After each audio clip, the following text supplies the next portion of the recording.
asalaamaaleykum wa rahmatullahi wa barakaatu. Mbokki kippaango gi jàng wolof noo ngi leen di nuyu yéen ñëpp te di leen nemmeeku di ñëwaat ak yéen ci seen jataayub ñeenteel ci wëpp lañ bët yee di jàll waxtaanoon nañ ci làkk wolof, waxtaan ci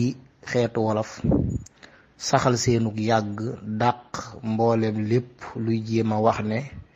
dunu xeet wala dunu làkk wala fii lañ jële lii wala laa. ñaareel ba ñu teg ci làkku arab nga xam ne moom it làkk wu yàgg ci réew mi la, nekk làkk woo xam ne tamit àgg na ca njong la ci wàllum yaxal xam-xam ak yu ni bindoo. ñu wax aslëf ci jaar-jaaram ngir mën caa jànge